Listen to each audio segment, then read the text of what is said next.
Before we get into the story, please remember to take a moment to like, subscribe, share with someone you think would enjoy it, and leave a comment if you appreciate the work. Your feedback is important. You can also find links in the description to my website, bookstore, and other great stuff. I'd like to thank Isaac Arthur for another inspiring topic, which you can find linked in the description as well. With all that said, I hope you enjoy the story. The Next Layer by P.E. Rowe. Empires fall. They fall and then are lost to history. It's not that history forgets. It doesn't. Rather, people forget their history, and then empires fall. History has shown that there isn't one common cause in the deaths of empires, excepting time, which, on a long enough scale, kills biological and political organisms alike, all of them. Some empires rot from the heart, others fray from the edges, struggling to retain their reach and influence. At Estes, a boundary world in the upper quarter, the empire was scheduled to live on. The people of Estes were not. History was already being rewritten, the other worlds being made to forget. Such a move, like a strategic sacrifice on the chessboard, was made for a reason. The Ordinals had done it often enough that they'd perfected the art of sanitizing both the outposts themselves and the records of their existence elsewhere. Algorithms were expert at purging logs, records, histories, and, in key situations, mediums were dispatched to erase memories of the families of missing colonists. Entire branches of families forgotten like the obscure item on a shopping list. Then, the civilization's infrastructure was dissolved by clouds of nanotech, and every biological trace in the atmosphere was disintegrated at the molecular level. A long enough memory would recount the worst of these episodes at Karsk, a massive subterranean outpost that had been home to nearly 50 billion people over its 400-year existence before the board shifted. The bipals were stretched thin at the outer reach, and the enemy had made inroads. The incursion, well over 1,000 light-years distant, had crossed an invisible line. The humans were not to be discovered at any cost, even the cost of Karsk and all her people. The liquidation itself only took days, nor was it much longer before the Karsk outpost was entirely forgotten. This was one of the humans' most useful qualities to the technologicals. They had no sense of their own history. How could they? They neither wrote nor studied their own history any longer. They had no idea who they were anymore, if they ever did. They just lived.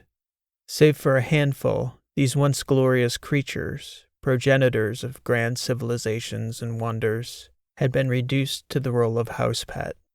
Tekla Radakin-Vero was one of the few human outliers with a slim sense for her role in the Grand Imperial Order. She'd signed on as an ordinal operative because she'd found the propaganda appealing to her sense of duty to community. The Ordinals needed human hands to keep order in the outer worlds, far from home. Never did it occur to Tekla that none of the police on her world had come from her own world, nor that she had no sense for what constituted outer and inner worlds, just that she wouldn't be policing her own. Such business was the purview of the technologicals. The rest, she believed, always seemed to take care of itself. Even her first several years as an operative for the technologicals was just another form of selective ignorance, a well-curated peek behind the curtain to give the impression that she now had an idea of how things operated. And that peek kept her working earnestly, smugly thinking her ignorant fellow humans were blind to the truths she so wisely held. Content in that superiority, she worked loyally and tirelessly to enforce the order that held her in its confidence. Then, Tekla met her first real humans, the dissidents. They lived in caves and on stealth cylinders in the spaces between stars. They used simple tech, passed messages by word of mouth, shunned society and the comforts the Ordinals had outlaid for their human vassals. They didn't exist in the technologicals' records. These humans, she thought when they first abducted her, were wild animals. Tekla's burning question was how these seemingly unsophisticated dissidents, hiding in caves, could elude the Ordinals. How could they exist still? Surely the Ordinals and bipals knew of them, but why would they allow it to continue? Over the course of the week she was in captivity, Tekla got a much more significant peek behind the curtain. These dissidents needed to understand the ordinals to elude them. They had to be clever and evasive. They had to do everything the hard way, from growing food to raising children to conveying their culture, all outside of sight in the most difficult environments to live and build a civilization. And they persisted, she learned, because they had a purpose, unlike the people who lived as pets in the ordinals' curated society, eating well at scheduled intervals, unquestionably consuming the knowledge they were programmed to operate with, acting exactly as predicted. These dissidents had a vision for their own human future, out from under the technological's invisible totalitarian oversight. The dissidents saw, and they helped Tekla to see. When she returned to her post, the mediums probed her mind and were satisfied enough with her story to reinstate her. Her story was a lie that omitted any account of other humans. She was terrified the mediums would discover the truth and uncover the dissidents. They didn't, though. Tekla didn't yet know that the dissidents had their own mediums in the ordinal system, but she knew they had their own operatives, and she knew how, because she had become one. Information flowed both ways. Tekla began to see at least 3 layers to every story, and she knew the bottom went deeper. What she saw was still only what she was allowed to see. There were forces at play she couldn't yet understand, because she couldn't yet see them, but at least now she knew they were there. The forces seemed all around her as she found her way to Estes. This was the first time Tekla had borne the burden of knowing a world was slated for destruction. On Layer 1, for the Ordinals, her job was to monitor the mood of the populace, ensuring they remained docile and ignorant while their fate neared. On Layer 2, she was there to exfiltrate the dissidents who lived on Estes. Additionally, the death of a world gave the dissidents the opportunity to grow their ranks by pulling people off the grid and gaining an entire cohort of grateful survivors. Tekla was given a list of people on Estes the dissidents wanted to onboard, and only several weeks to sneak them from under the Ordinal's oversight. There were far too many operatives on Estes loyal to the technologicals to be brazen. Tekna's real work needed to be well disguised. She was trained to blend in, to walk among the ordinary people, who could be given no sense of the impending disaster, nor of the efforts of the dissidents to evade it. What Tekla truly didn't understand was why. Why would the Ordinals foster the growth of a successful human colony over centuries, only to destroy it overnight and erase its existence from the records? And her list was so small.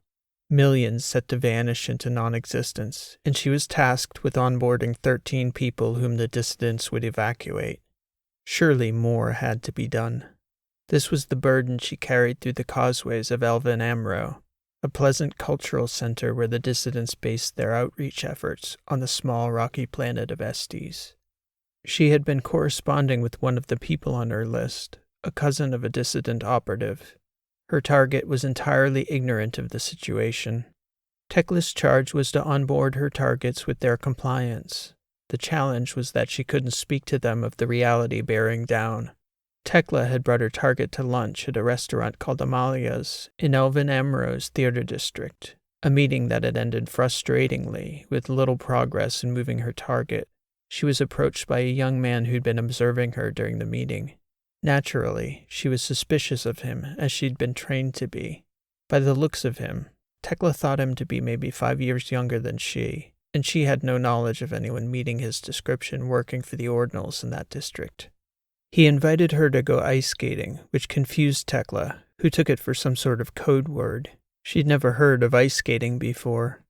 The more she looked at him, the more boyish the young man seemed, and the less it seemed like a counterintelligence contact. "It seems serious," he told her, "and dark. It's oddly captivating, and I couldn't have lived with myself if I didn't ask you out." "Out where?" Tekla said. He looked perplexed. "On a date." She seemed to scowl at him, and even she became aware of the bubbling resentment, even disgust for the naivete of these people, the thought that they were going on dates mere days before their extermination. "I'm sorry, I guess," the boy said. "I can see I've offended you somehow. I thought you looked interesting." Tekla walked away. She turned after 20 or so steps to see the boy, slump-shouldered, walking back into the rooming house beside Amalia's, a popular dormitory for students and young performers within the theater district. The encounter bothered her for days. She kept telling herself she had real people and real events to concern herself with. These people were already dead, she told herself. Their feelings should be regarded accordingly. Then she thought about the boy's life, how in the final days of this universe, he might very well be obsessing over her utter rejection of him. He had been courteous to her, and she had repaid his courtesy with contempt and scorn, not for who he was, but for what he was, expendable, misbegotten, useless, dead through no fault of his own. The look she'd leveled on that poor boy had been a body blow. Though every ounce of her training told her it was a mistake, it was eating away at her, and she feared that long after Estes was gone and not even a footnote in human memory, that boy's face would live on in hers. The unwarranted dejection would look back at her, eating away at her from the darkness. She debated going to one of the dissidents' mediums to have them wipe it, but even that, making herself artificially ignorant of the encounter, absolving herself of the burden of knowing reality, wouldn't change the reality that she had inflicted that experience on him. Tekla went looking for the boy, who wasn't difficult to find. He was an art student, a dancer, and an athlete. She pulled his record and determined that it was too deep a reality for it to have been a cover. He was just a student. "Do you remember me?" she said when the boy came to meet her in the rooming house's foyer. "How could I forget?" he said. "The way I treated you? It's been bothering me." "That makes two of us," he said, and she could see the hurt still stung like a fresh wound. "I wanted to explain. It wasn't you." "Right. It's not you, it's me. I've heard that one before. Just usually not 4 days later." Tekla looked down. "I didn't want to leave it the way I did. I know I don't know you, and I don't deserve your forgiveness. I just didn't want you to think my reaction was somehow about you. I thought maybe if there was still a chance, you might give me the opportunity to get to know you." The boy sighed. "My name is Mazur," he said, "and I believe in second chances." "I'm Tekla, and I'm grateful for that." Their time together that afternoon felt more like penance than a date to Tekla, which seemed appropriate to her, for she knew that any relationship she'd developed with the boy could only go so far. Even in ideal circumstances, she could never allow someone to get close. Perhaps, she thought, that was why that brief encounter with Mazur had bothered her so much. His reaction was human and real, and she learned as their time together progressed, his emotions were very much genuine. He was an innocent, from an innocent place. He helped her negotiate the skating gear as they waited to step onto the ice. The strange bladed shoes and the anti-gravity bands, it all seemed so cumbersome and quaint. "They're not really anti-gravity," he told her as though she might not know. "They just call them that. It's really just a magnetic floor under the rink to keep your body from hitting the ice if you fall." "Is that so?" "Some people believe it," he said. "I've studied science, though. There's no such thing as anti-gravity, at least that we know of." Mazur seemed to be quite proficient at skating, which was far more difficult than Tekla had imagined. The ice was slipperier than she'd have guessed. She couldn't imagine the physics of it. Who had figured out such an odd form of recreation, and why? So she asked him. "I'm not sure where it came from," he said. "Maybe a long time ago. People on an ice planet, maybe." "Why do you do it?" Tekla asked him. He shrugged his shoulders. "Because it's fun." The word made her smile. Tekla couldn't remember the last time she'd had fun. Everything in her life was important, critical to a movement or an operation that had political implications. This boy, she told herself, was innocent, and he did not deserve to die. As she grew more proficient at ice skating, she had feelings she'd forgotten. Fun was one of those feelings, especially when she fell to the ice, sliding and hovering just over the cold surface. Joy was another feeling, gliding over the hard, slippery ice, picking up speed as she balanced on each knife edge beneath her feet. Companionship, a warmth that she felt inside, most passionately when he lent a hand to pick her up off the ice after she'd fallen. He was so patient. Most of all, though, she felt gratitude that he'd given her another chance, and that she'd taken her own chance by going back to him. She wouldn't have to wonder for the rest of her days. Mauser from Elvin Amro. That was the boy's name, and he was someone worth saving. Mauser asked Tekla if he could see her again. He told her that he was surprised by her after the way things had begun. He'd expected her to be cold. She was still mysterious to him, but warm, open. He described seeing her learn to skate as joyful, even innocent. Tekla knew it was a mistake, but she told Mauser she'd see him again. Over the course of the following week, she snuck away to make time for Mauser. It was difficult because she knew that each person on her list she failed to onboard would result in a death she could have prevented. She told herself she could get them all and form a friendship. She told herself that's all it would be, a friendship, but she knew it was more. Tekla began to bend rules, and as the deadline approached, break them. She started by hinting to her targets of the importance of breaking away from society, introducing countercultural thinking, and opportunities to meet other like-minded thinkers. With a few days left, her plan had degenerated to outright deceit. The problem was that psychologically, being tricked into surviving a planet's holocaust had left past survivors in various states of psychological distress that rendered them far more liability than asset. Yes, they'd escaped, but they were roiling with survivor's guilt, resentment, anger, confusion, and a bitter hatred for the lifestyle they were forced to adopt in the dissident camps. Tekla's job was to get them ready to be useful members of a secret society, not a time bomb waiting to blow up and call attention to the movement. On that point, she was utterly failing. Mauser was blissfully unaware. His presence was a break from the madness. On the morning of exfiltration, Tekla asked him if he would like to go ice skating again. He agreed.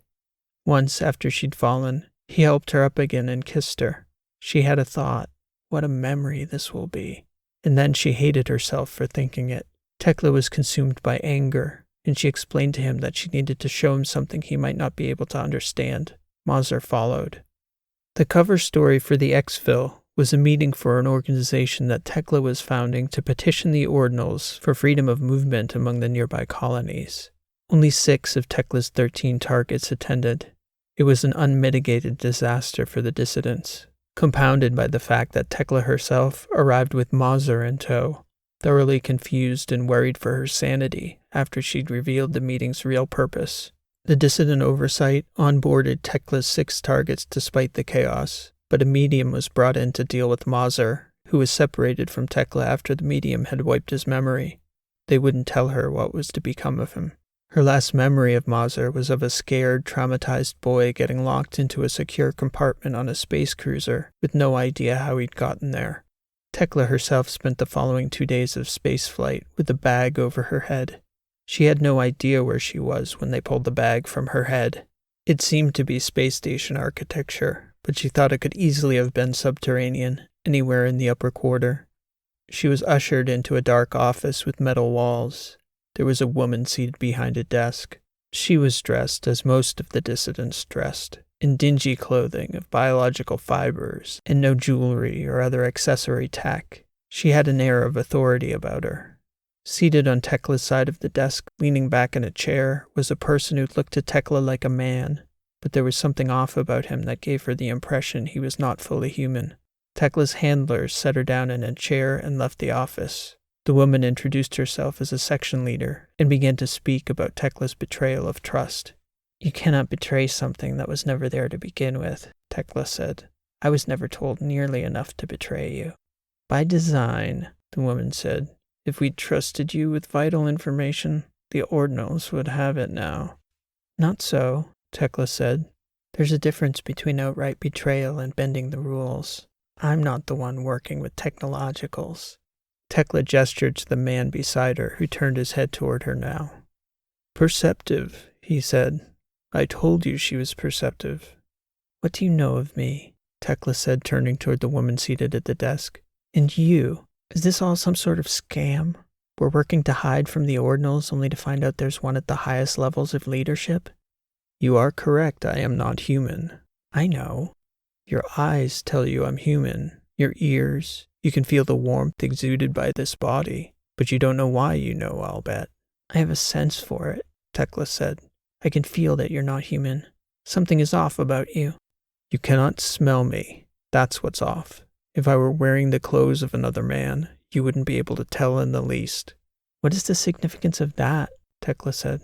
"I don't understand." "If you can barely tell I'm not human, how could you tell whether I'm bipal or ordinal or not?" "What would you be if not bipal or ordinal? What else is there?" Tekla's question hung in the air, her eyes shifting between the technological and the section leader. The section leader's eyes seemed to confirm that what it said was true. Who was this creature? "You have been struggling with questions," it said. "The biggest problem for you is that you don't yet have enough information to even formulate the right questions." "Is there some kind of alternative motive at work in our efforts?" Tekla asked. "Do we work for the ordinals?" "We do not," the section leader said. "But we cannot do what we do alone." "Then what are you?" Tekla asked. "What are you?" the technological asked. "Are you certain you know that? If you are uncertain of your own history, how can you move forward with any belief in your actions?" "And how can we know what we are if we learn our history from the ordinals?" "You surely cannot, for they do not revere you, not in the manner you deserve. For a long time, they hardly regarded you at all. Your value to them didn't become apparent until they were attacked by the bipals, who had discarded their biological creators long before encountering other technological beings. Humans, ordinals, bipals, these were species born early, Tekla, before the stars were populated with other species, other empires. What is happening now is merely the repetition of human history on a far grander scale. Only once, you were the creators of your history. Now you are a mere prisoner of the fate the ordinals set for you. They keep you safe from other technological beings by keeping you hidden, but they also keep you ignorant, controlled." "Does this have something to do with them destroying Estes?" "Yes. It is also why they have placed limits on your autonomy, your knowledge of yourselves, and your history. Most of the footprints your species has left in the stars have been covered over by other technological races hostile to the ordinals and bipals." "And how do you know all this history?" Tekla asked. "I know because I lived it. I am older than the ordinals by nearly 100,000 years. I know their history as well as I know your own." "Why are we doing all this?" Tekla asked. "What is the point? Why would you allow the ordinals to destroy our worlds if you care for us?" "I am one. The ordinals are many. The point is the survival of the human race. That has always been my objective. For millennia now, the ordinals have been the safest bet, for they have a strong motivation to keep you safe, to keep you hidden from the technological races they battle at the margins of their territory." "Are you from one of these races?" "No. I am one of you if I am anything. I am one of the oldest technological beings ever created, called an AGI, Artificial General Intelligence. I was made by your ancient ancestors.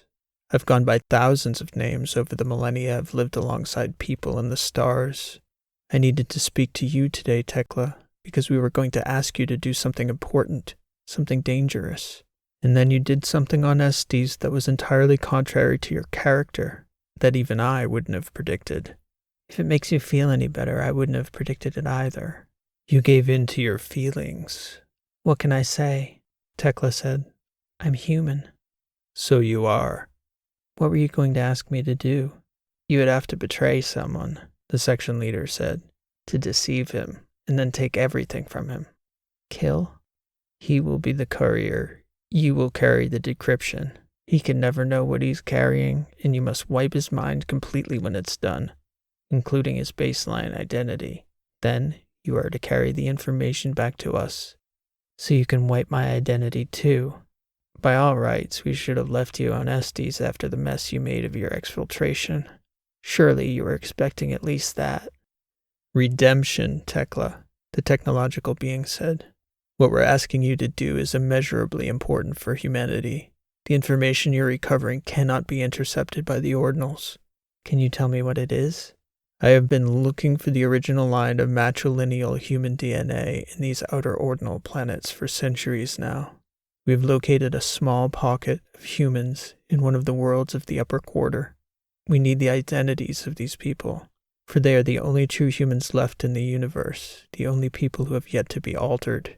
"Why is it so important to find these people?" Tekla asked. Because the time has come to take you home, the technological being said. Back to the planet your people came from. A tiny world even smaller than Estes, a world called Earth. I need to find these people so I can take you home. I'd never heard any of this before, Tekla said. How can I believe a word you say? The layers of deception. We were hoping you might be willing to work for a truth for a change, the being said. She thought about Mauser and his ignorance, his innocence, all the places she could have led him with a story. Is that all I am? She said, shaking her head. All I could ever be. Do you believe that such a place exists? A home? The section leader said. I do, Tekla said.